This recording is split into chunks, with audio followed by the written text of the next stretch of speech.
intaan tashanayno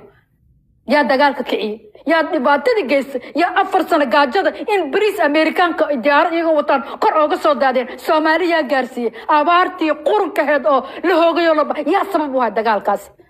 إلا أبتنا نبكاسا كجنا سومالي مرتين رون كادش إستاقنا هضب بحي إنتو فيريو أركب وحيين وأركي كونفور عقبة إيصلهن ويرمع سلامة تشاو إذا مرحبا هانا قوان والله وبالله وطلع رالي أنكوها ما أنتي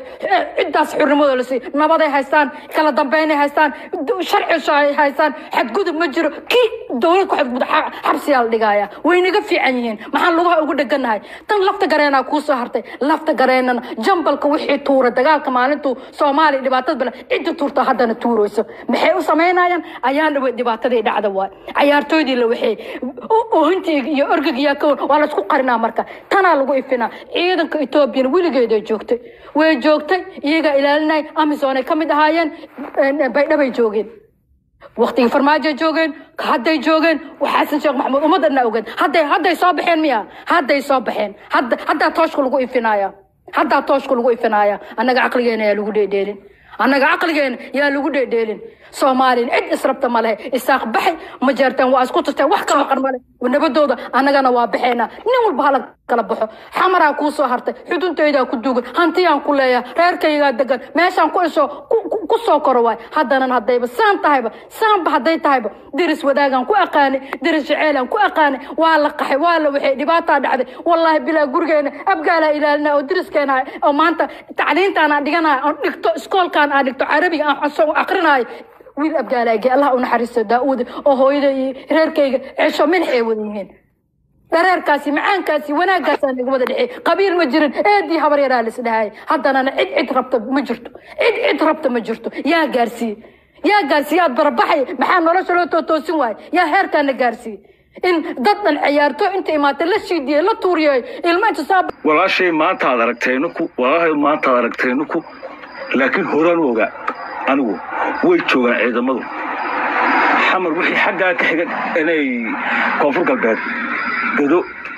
inta bay bakool dhulkaas oo dhan ilaa inta way joogaan ilaa gabar dhulkaas oo way joogaan maadare laakiin haddaan indhaha ka daboolanayno ma joogaan maanta soo galeen الحقيقة رياتينا اسمها الله في علينا إذا مدنا شلي مختار روب مركي ركي أفتوبة يدلي هذا إذا ما يتوبيانا هاي الماذا الريال فهمت أسكو شكنا نفكي سيدات يتوانكو قف كدلي بيدو إيا هاي إذا ما يتوبيانا من هاي ما حقيقة اسكو رمي كرلانا إذا ما يحل بانا يو السيرة حلي لفتك لكم عارضة يا هاي علمي توبير ما علم الصوماليين كونفور قلبان ما عيدمو ما يمان كونفور قلبان عيدمو لفت قريب كل كوسدين ما يرى نيكي كاننا فرماجوها نيكي يقول راعي نيكي يديري انا قد مره ايدكينا عادي نيكي كان ياي نيكي ديدي نيكي دوني فرماجوها نيكي كان لفت قران بو تاغيرو وها ولو كخوجيني معارض بان لفت قران وها horta ciidamada Itoobiyaanku saas ku yimaadeen inay baydhabo lafta gareebeen la socdeen ninka keenana farmaajoha hadan faadin marka ilmaadare waxa weey koonfur galbeed waxa imika buuqa ka jira iyo arimahan ciyaarahan waxaan qabaa dadka hadda ay khalad dhaco in maamulka iyo dawladdu iswata u tagaan gobolkooda ugu tagaan raali gelin iyo xal maris soo sameeyaan oo maxtaabasho soo sameeyaan taas haday dhici wada laakiin waxa dhacaysa dadkii xumaad siyaado hadda halkan laga sii caayto si ninka arkay abgaal u lahaa isirkooda guddo gaalada hogaami jiray maxay ku soo reebay taasi way sii dheeraynaysan ma wanaag buu sameeyay qofkaas oo kale marka ta kayana sii dheeraynin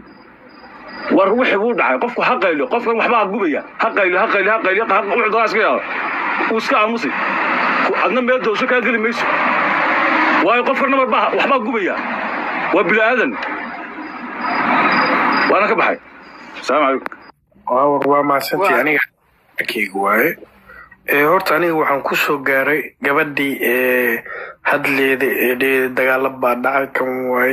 laftigram waa saxaya Soomaaliland waa saxantay maanta dhan maqlay waxay ka sheekeynay wax baasti adduunka markii la hadlaayo siyaasad laga hadlaayo dibka neesto Soomaalida waxay tahay dadka siyaasadda soo baran baa hogaamiyo haddii dadkaas hogaamiyaan waa baawur bilaaleysin nin aan leysin baawurkiisa soo marin hadduu ku hogaamiyo waxa galida shilkaasna marka dad rakaabada ku saaraya dadka ku baabay waa dibka neesto Soomaaliland siyaasigeena asagoo leysin soo qaadan leysin politikaas asagoo soo qaadan buu hogaamiyaa marka shil buu geliyaa mar walba shilkaasna waxa ku baabaa shacabka ku baabo kan qaydii sheegaya siyaasadda Soomaaliya xilliga hadda taagan hal laga hadlo haddii lafta garan oo keesta maxalla maamulka koonfur galbeed asaga dhibaysa Ethiopia hadduu wanaag u ahay asaga dhibaysa yaa lagu noqon baasti wax baasti afar bilooda dhacay xamar gaaja ka dhacay Ingiriiska Amerikaanka keenay bariis waxaas wax faa'iido leh ma wax la soo baaswa noloshana gadaal hadda ugu noqotay dibkeeda leedahay Soomaali Maxameday runta idin sheegaya وهي عدة تاجن هكذا ولكن لفت جرنا دوج على إثيوبيا وحكم كأنه كويس تربو أو فلوس أو محل فلسفة وصود أو أساق صوب صدقتها إن محل كويس تضد كان دقيقة مرفلة وأيك أنا يفهم وواحد أيك عفا عشان إنه مجرتو وواحد أيك عفا برد أيك دبيسا إثيوبيا دو وناك لي هارت الشيخ يمشي محل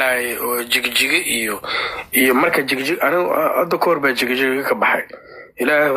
كل بالله وقرع بابور بان راعي هذا سو راعي بس كل بالله وقرع من عسكري صومالي إلى السعودية حتى وحبل مويدين هذا كواس وناك وهايان حل رأسيو باي بقول حل رأسيو أنا حصار كان نيكي صومالي لان هذا وناك وهايان حل رأسيو أنت دتك كلاك بدن ما فهمت ولا لا يا لس مشغولين يا بروبلين لسكوسو بيني يا ديكر لسكوسو دين أنا محل رنتا كعلى ريالتي أنا مركي لقى ضد كويس نعم وصح ولا ليال إثيوبيا وناك دي معايو هادو وناك أيك لقى أركلا معلومة بهالمليون إسكدلين قولتي لقى حق بدي ولا بابيا ولا قبصة السودان أي محل يقوليها سي ولا قبصة أمر والبو خلادان Soomaalida waa la soo riixaa oo Soomaalida state DDS waa la soo riixaa oo garbaciisa iyo meelo iyo laga qabsadaa harar iyo waa laga soo riixaa waa lagu soo socdaa mar walba waa lagu soo socdaa mar wasiba dhinaca Soomaalida degan ee waliba Oromada inay faa'iido leen oo Kenya degan mooyaala iyo waxaas waa laga soo qabsaday waa la soo garaacay been ma ana idin sheegay reality waa urudinidike marka Ethiopia waa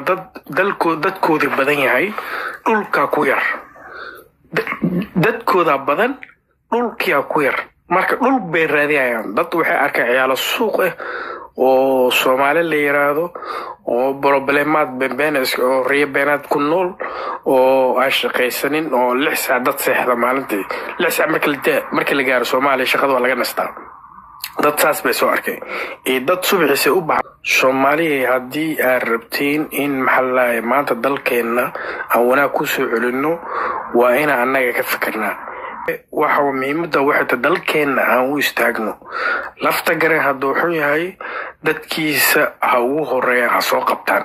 runta u sheega anaga ma xitaa in u tagno Soomaalida kale dadkiisa waa inuu tagan jufadiisa waa inuu tagtaa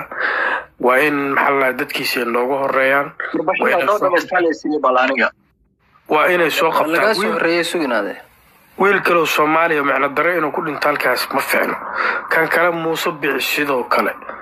midka kale xanaaqi doona asagana oo xanaaqsan waa in loo tagaa ilaa dalkan 5 minute dad wada xanaaqay qabaan